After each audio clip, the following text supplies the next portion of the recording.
Hello दोस्तों, मैं योगिता आपका स्वागत करती हूँ आपके अपने यूट्यूब चैनल पैरामाउंट क्लासेस में। आज दोस्तों हम G20 2023 के बारे में पढ़ेंगे। G20 2023 इसकी जो स्थापना है वो 1990 में हुई थी। G20 की स्थापना का कारण क्या था? एशिया में जो वित्तीय संकट आया था, इस वित्तीय संकट से निपटने के लिए G20 की स्थापना की गई। G20 में सदस्य देश, इसमें 19 देश तथा एक यूरोपियन यूनियन शामिल है। यूरोपियन यूनियन में 27 देश शामिल हैं। इसका हेडक्वार्टर ब्रुसेल्स बेल्जियम में स्थित है। इसकी जो हेड हैं वो उर्सुला वॉन हैं। G20 की फर्स्ट बैठक 2008 में वाशिंगटन DC USA में की गई थी। इसका कहीं पर भी किसी भी देश में मुख्यालय नहीं है।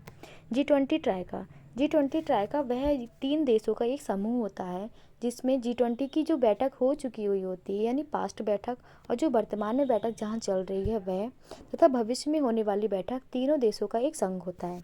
G20 की जो 17वीं बैठक थी वो बाली इंडोनेशिया 2022 में संपन्न हुई थी। इसकी 18वीं बैठक नई दिल्ली प्रगति मैदान इंडिया में 9 से 10 सितंबर के बीच में संपन्न हुई तथा 2024 में इसकी 19वीं बैठक ब्राज़ील यानी रियो में होगी। G20 2023 की अध्यक्षता भारत द्वारा 1 दिसंबर 2022 से 30 नवंबर 2022 तक की जाएगी 23 तक की जाएगी। G20 का लोगो जो है इसमें पृथ्वी तथा कमल का फूल शामिल है। कमल के फूल में 7 पंखुड़ियाँ दिखाई गई हैं जो 7 महाद्वीप को प्रदर्शित करती हैं। इस लोगो में जो कलर का यूज़ किया गया है इसमें केसरिया, सफ़ेद तथा हरे रंग का यूज़ किया गया, हरा और नीला रंग का यूज़ किया गया है।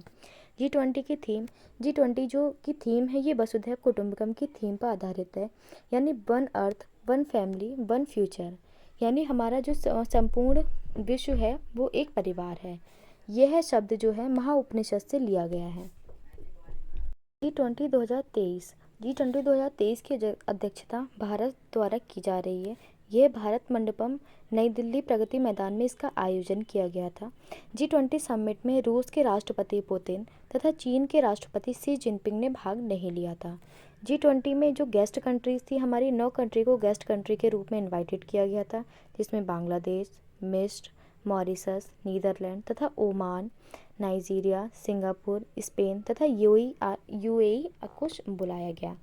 भारत मंडपम ये नई दिल्ली प्रगति मैदान में स्थित है। यहीं पर G20 समिट 2023 का आयोजन किया गया था।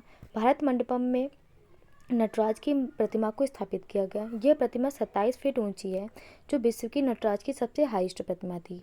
नटराज की जो प्रतिमा है ये भगवान शिव के तांडव रूप को प्रदर्शित करती है। ये अष्ट धातु से निर्मित है। इस प्रतिमा को लास्ट वैक्स मेथड पर आधारित है। यह मोम तथा उसमें अष्ट धातु को निर्माण करके इसको बनाया गया। यह प्रतिमा चोल साम्राज्य में इस प्रतिमा का निर्माण किया गया तथा इसके तमिलनाडु के वास्तुकारों द्वारा इसका निर्माण किया गया था।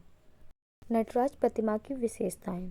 नटराज प्रतिमा का जो दाहिना हाथ है वो अभय मुद्रा में स्थित है।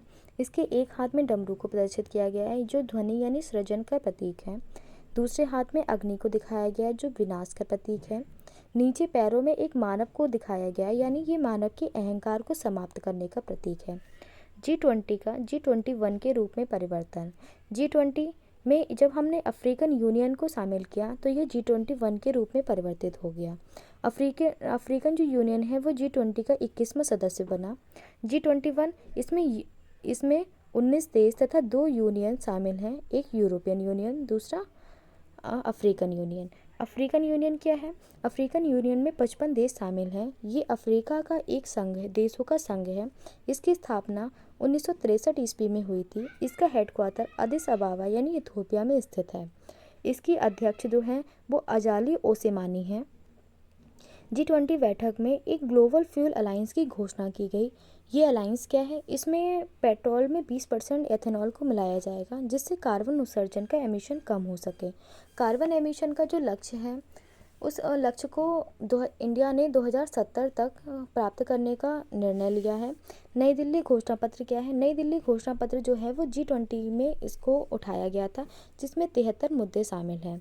इसमें ग्लोबल साउथ की बात हुई है। ग्लोबल साउथ यानी विकासशील देशों का ये संगठन है जिसके तहत विकासशील देश अपने विकसित देशों की तरह अपने आप को डेवलप कर सके। दोस्तों, अगर आपको हमारी ये वीडियो अच्छी लगी हो, हमारे चैनल को लाइक, सब्सक्राइब, शेयर ज़रूर कीजिए जिससे आने वाली अपडेट्स आपको मिलती रहें।